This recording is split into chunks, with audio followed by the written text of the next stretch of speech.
আল্লাহু আকবার, আল্লাহ।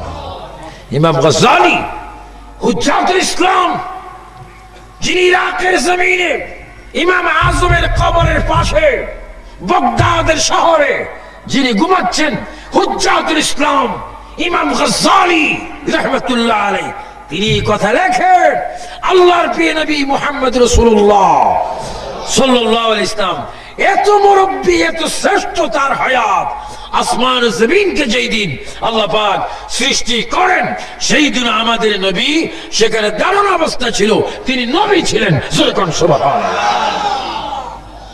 তোর কি আমাদের নবী কি নতুন না পুরান? কত পুরান। আর আজকে সেই নবীকে বলা হচ্ছে আমাদের মতো সাধারণ মানুষ। নাউজুবিল্লাহর আওয়াজটা আরো একটু আস্তে দিবেন না?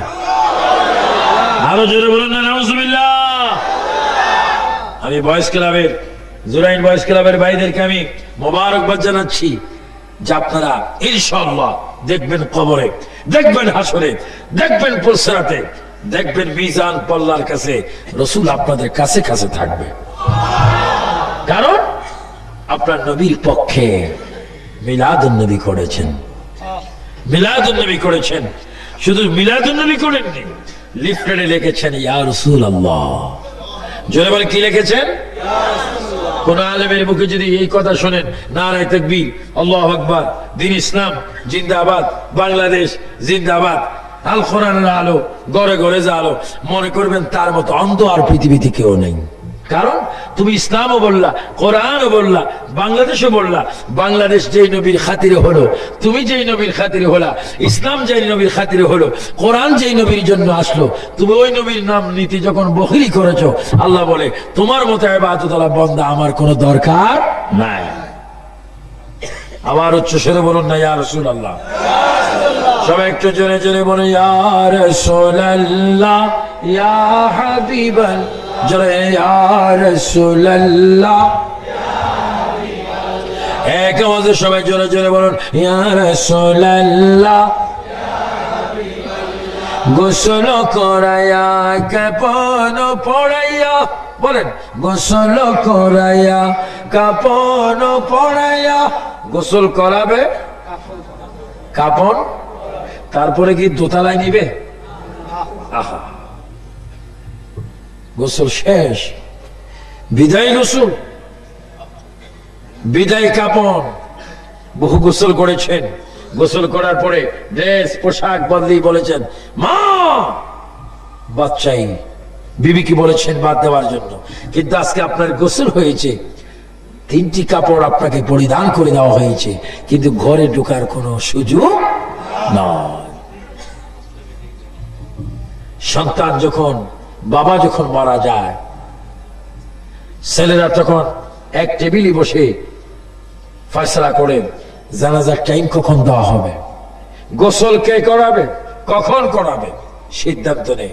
বাবা চিৎকার দিয়ে কাঁদছে, হে আমার ছেলেরা, আমি এতক্ষণ তুরপিতে ছিলাম, বিল্ডিং আমার, বাড়ি আমার, ঘর আমার, সম্পদ আমার, খতিয়ান আমার, ক্যাশ আমার, সব আমার। আমার নিঃশ্বাস চলে যাওয়ার পরে তোরা কি আমার পর হয়ে গেলি? আমাকে আমার বিল্ডিং থেকে বাহির করার জন্য তোমরা ফয়সালার মধ্যে বসে গিয়েছো। যখন লাশ ঘরের দরজা দিয়ে বাহির করে কিতাবে আসে, বাহিরে শরীয়তের মধ্যে দেখি লাশ, তখন একটা চিৎকার দেয়, এ আমার ছেলে, আমাকে আস্তে আস্তে বাহির কর, আমি জনমের মতো বাহির হয়ে যাচ্ছি, আর এই ঘরে আমার ঢোকার কোনো সুযোগ নাই। বাবা কাঁদবে, ছেলে শুনবে না। মদিনার নবী মদিনার থেকে ডাক দিয়ে বলবে, উম্মত, জুরাইনের বাসার থেকে তোমার লাশটা বাইর করে যখন ছেলেরা গোসল দেওয়ার জন্য নিয়ে যাচ্ছে, তুমি কাঁদছো। কিভাবে তুমি কবর থাকবে, কিভাবে তুমি অন্ধকার কবরের মধ্যে তোমার দিনটা কাটাবে? উম্মত, তুমি কেন কাঁদো? এটা তোমার বোকামি। তুমি যখন মরতেছিলে, আজরাইল যখন তোমার সামনে এসেছিল, শয়তান যখন তোমার ঈমানটা নেওয়ার জন্য এসেছে, উম্মত রে, তুমি কি দেখোনি তোমার ডান পাশে আমি দাঁড়িয়েছিলাম? কাঁদিস না, কাঁদিস না, ঘর তোর পর হবে, সমাজ তোর পর হবে, পৃথিবী তোর পর হয়ে যাবে।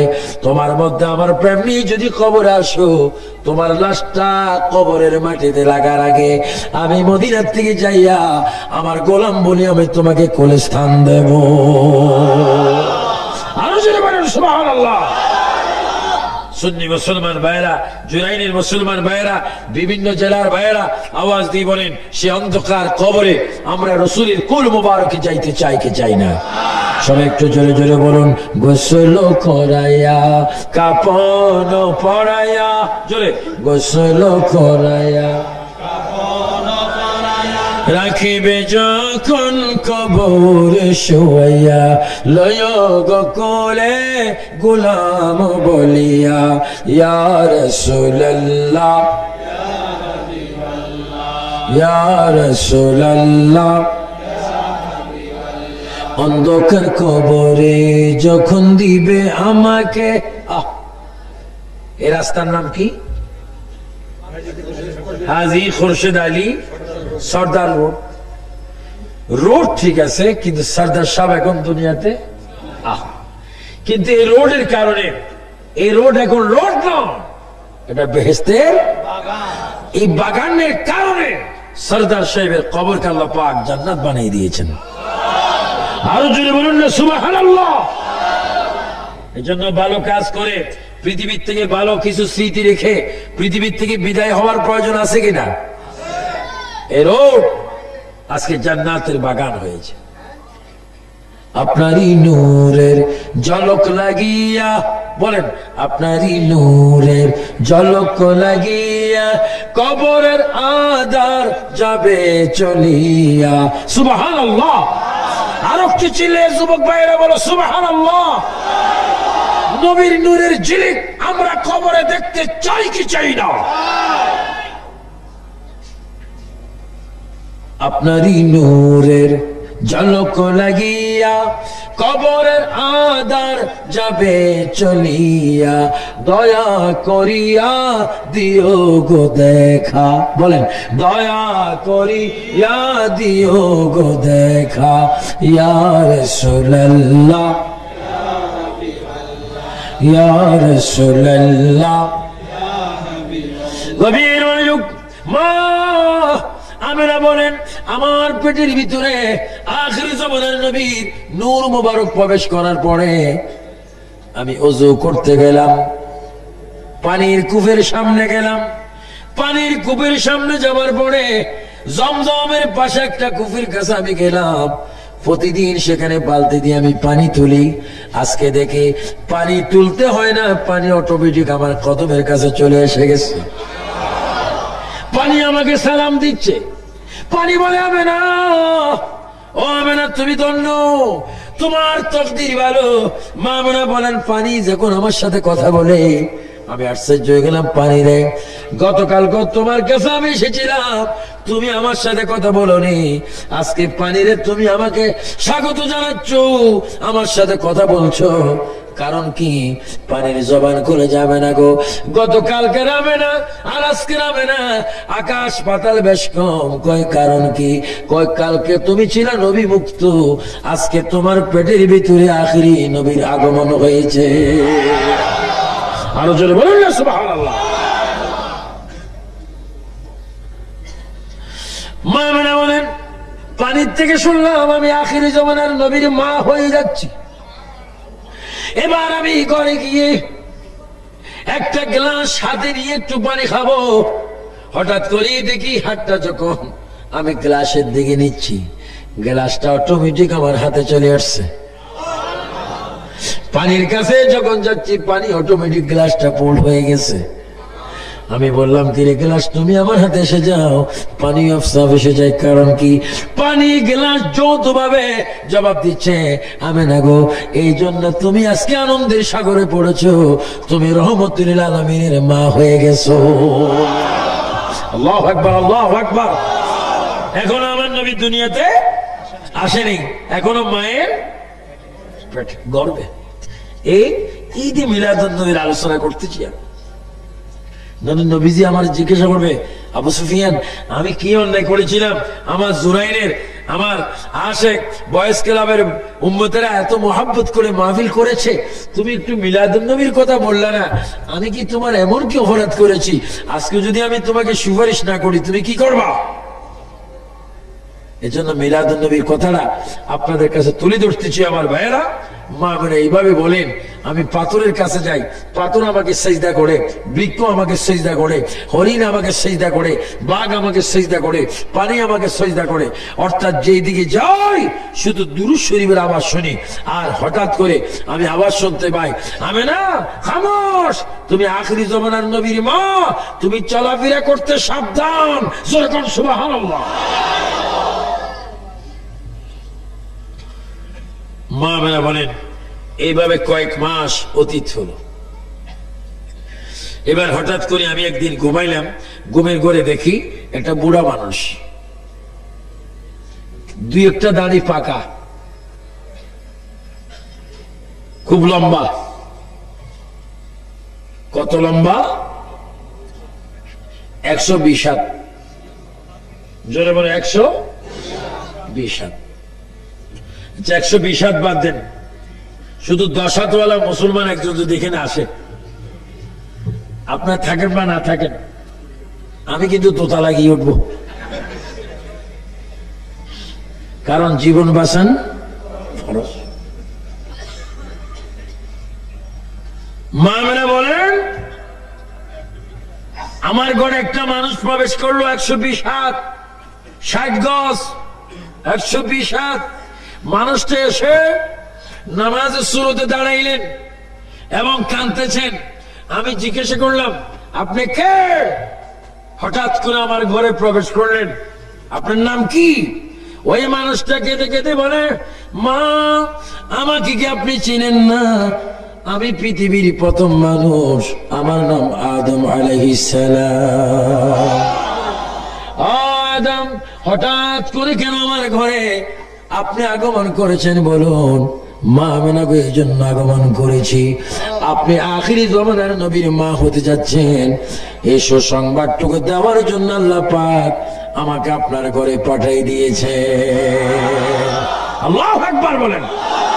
এবার বলে, ইয়া রাসূলুল্লাহ, ইয়া রাসূলুল্লাহ বলবেন যারা, তাদের কলবটা হয়ে যাবে মদিনার শহর। আর একটু জোরে বলে, ইয়া রাসূলুল্লাহ।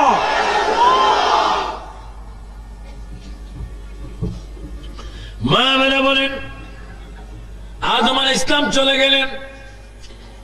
আবার কয়েক সপ্তাহ পরে একজন মানুষ আমার কাছে আসলো। ওই মানুষটার চুল একটু লম্বা লম্বা, সুন্নতি চুল, বাবলি চুল, চেহারাটা পূর্ণিমা চাঁদের মতো। আমি জিজ্ঞাসা করলাম, আপনি কে? আপনার নাম কি? মা আমাকে কি আপনি চেনেন না? আমি মুসলমান জাতির পিতা, আমার নাম ইব্রাহিম খলিলুল্লাহ। মাগো, আপনার পেটের মধ্যে আখিরি জমানার নবী। এই সুসংবাদটুকু দেওয়ার জন্য আল্লাহ পাক আমি ইব্রাহিম খলিলুল্লাহকে আপনার ঘরে পাঠিয়ে দিয়েছে। সুবহানাল্লাহ, সুবহানাল্লাহ। মিলাদুন নবী, মিলাদুন নবী বুঝলে নিয়ামত, না বুঝলে কিয়ামত। আপনাকে নিয়ামত চান না কিয়ামত চান? আওয়াজে বুঝে যায় কিয়ামত কিছু কিছু চান। আপনার জন্য বলে নিয়ামত চান না কিয়ামত চান? নবীর মিলাদুন নবী আমাদের জন্য কি নিয়ামত। আহা, নবীর আগমন। মা মেনা বলেন, এবার 1.5 মাস মাঝখানে ফাঁক হলো। এবার একটা মানুষ আসলো, প্রায় 23 হাত লম্বা। ওই মানুষটা আমার সামনে এসে চোখের পানি ফেলে ফেলে যখন কাঁদতে লাগলেন, আমি জিজ্ঞাসা করলাম, আপনি কে? তিনি বলে, মা, ও মা, আমাকে কি আপনি চেনেন না? আমি মুসা কালিমুল্লাহ। সুবহানাল্লাহ,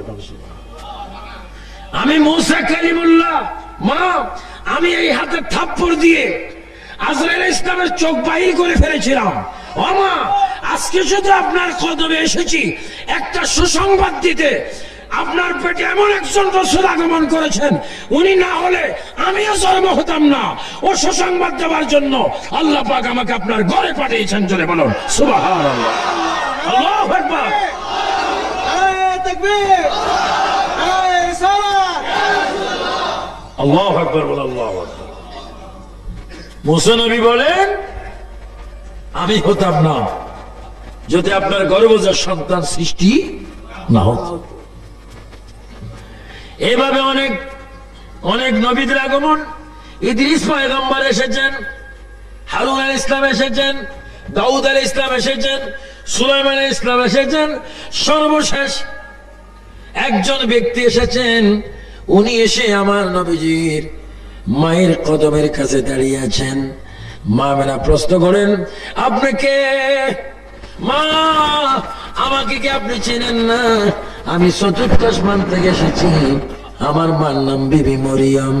মাগো, আমার মা এমন একজন মা, যেই বিবি মরিয়মকে আপনার গর্ভজাত সন্তান আখিরি নবী আমার মা বিবি মরিয়মকে জান্নাতের ভিতরে শাদী করবে। জোরে বলুন সুবহানাল্লাহ।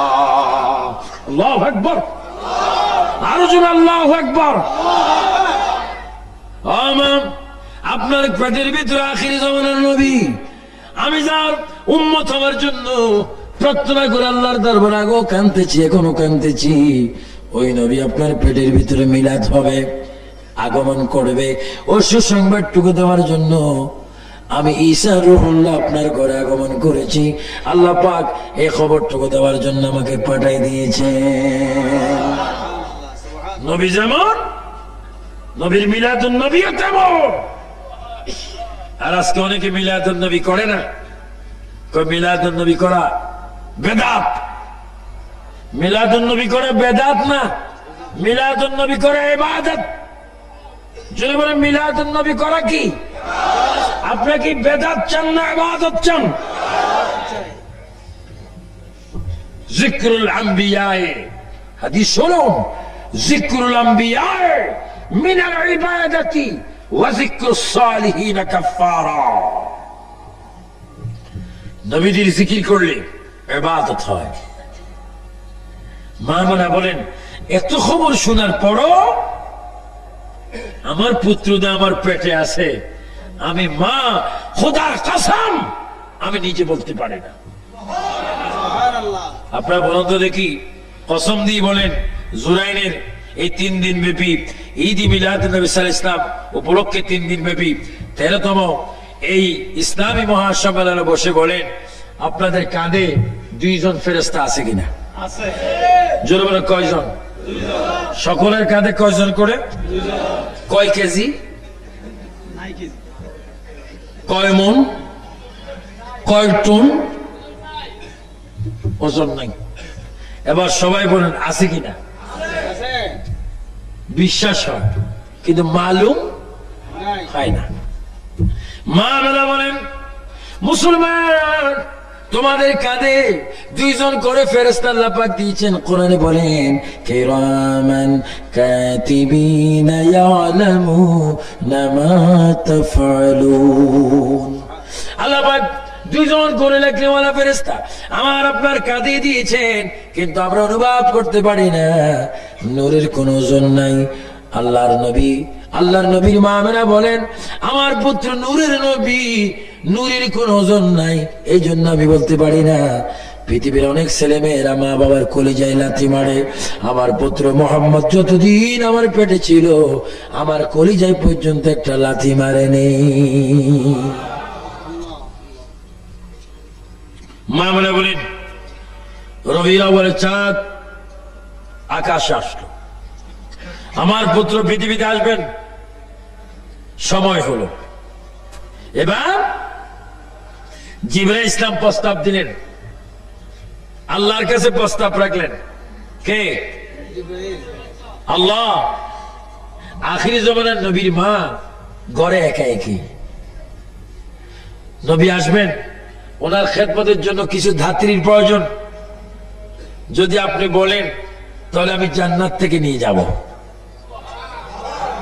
আল্লাহ বলে, জিবরাইল তুমি সুন্দর কথা বলেছ, যাও জান্নাত থেকে বিবি আসিয়া, বিবি মরিয়ম, বিবি হাজরা, বিবি হাওয়া, এই 4 জন মহিলাকে সসম্মানে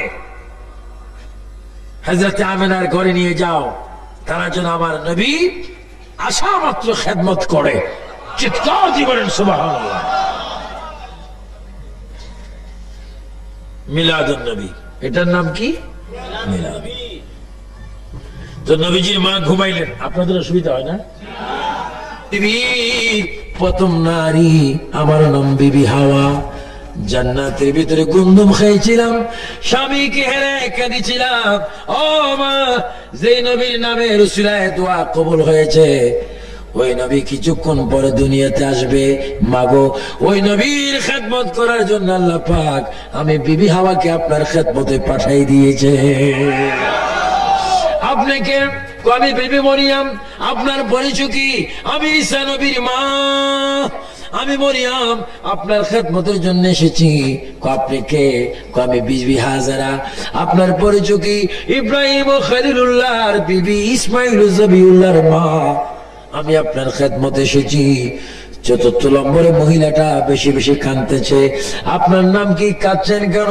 মা, আমি এই জন্য কাঁদছি, আমার নসিব ভালো গো মা। আমি ফেরাউনের পরিবার, আমার নাম আসিয়া। আমি আজকে ধন্য হলাম গো মা, আখিরি নবীর খেদমত করার সুযোগ পেয়ে। জোরে বলুন সুবহানাল্লাহ।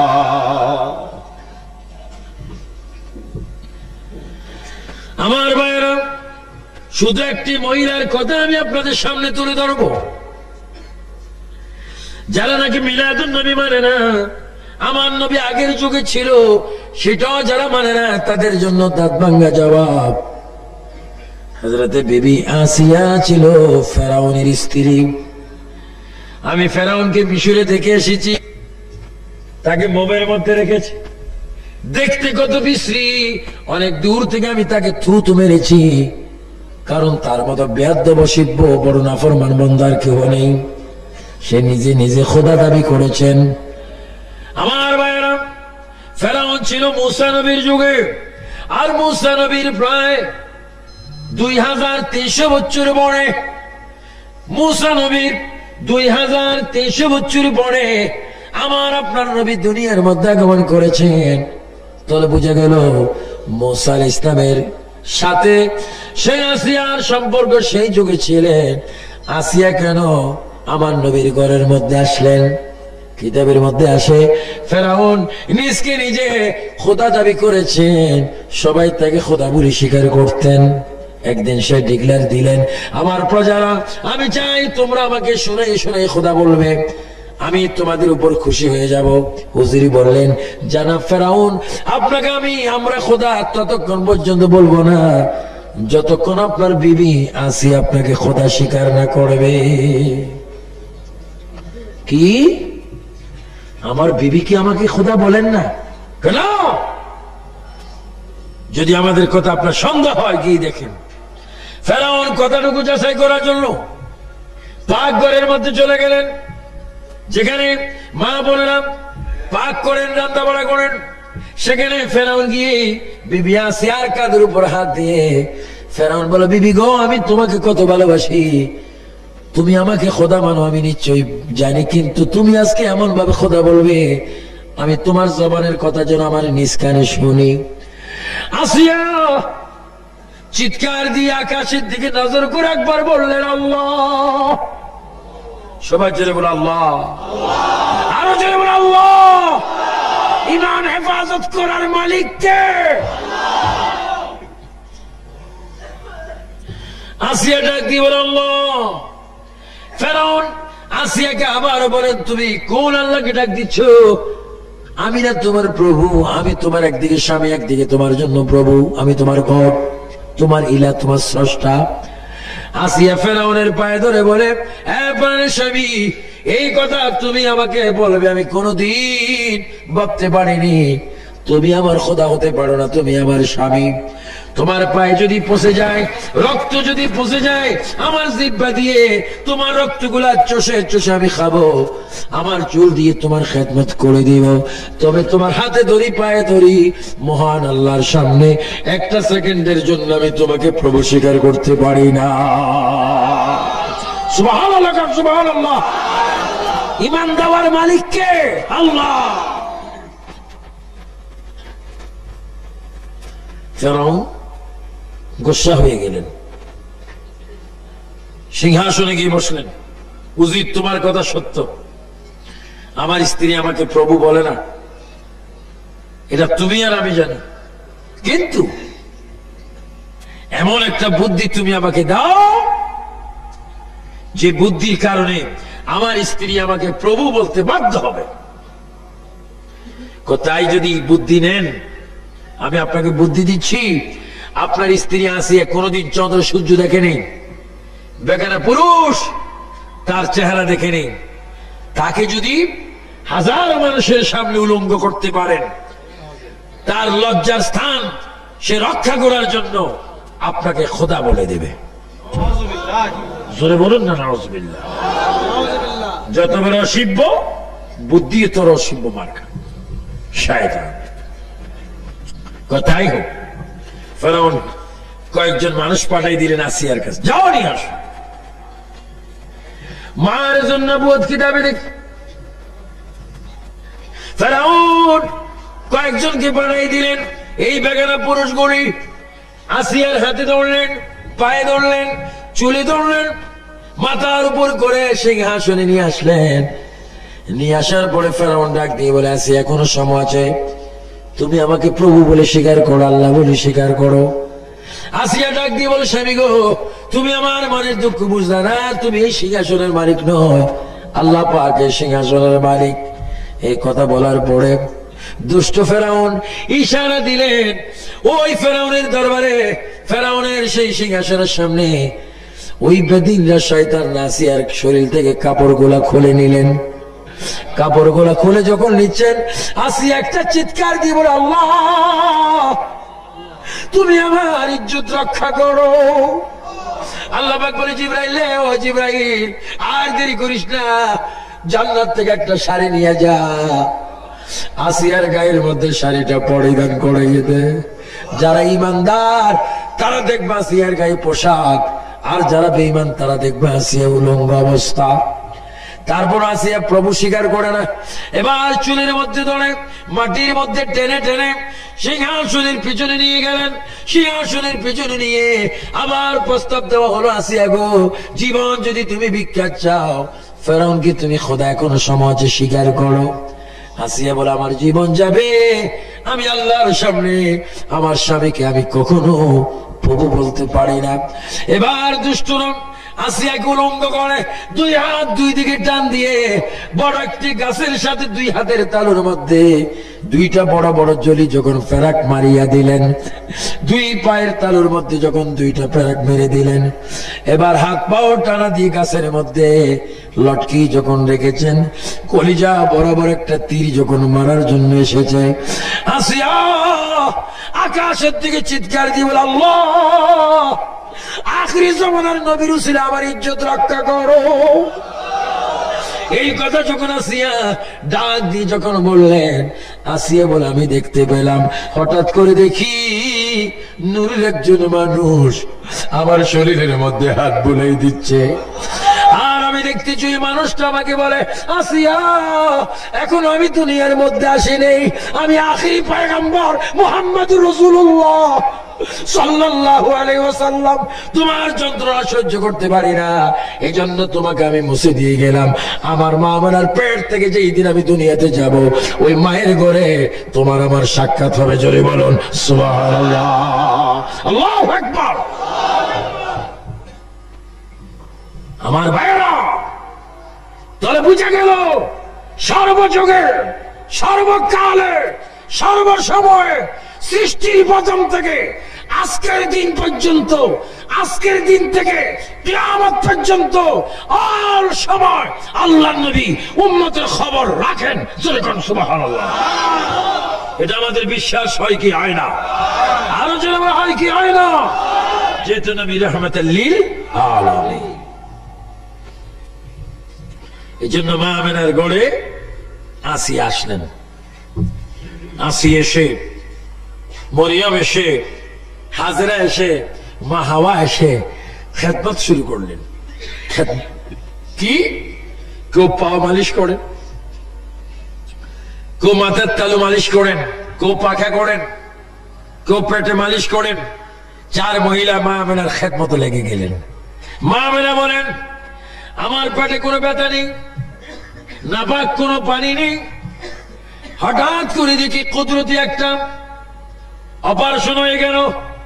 আমার দেশে সিজার হয়, বিকল্প ভাবে সন্তানদেরকে আনা হয়। আল্লাহ কুদরতি ভাবে নবীজি মা আমেনার সিজার হয়ে গেল। কুদরতি অপারেশন যখন হয়ে গেল, মা আমেনা বলেন আমি দেখতে পেলাম জান্নাতের পোশাক পরিধান অবস্থায় আমার পেট থেকে উম্মতি বলে বলে সজদা অবস্থায় আমার পেট থেকে আখির জমানার নবীর মিলাদুন নবী হয়ে গেল। আল্লাহু আকবার, আল্লাহ।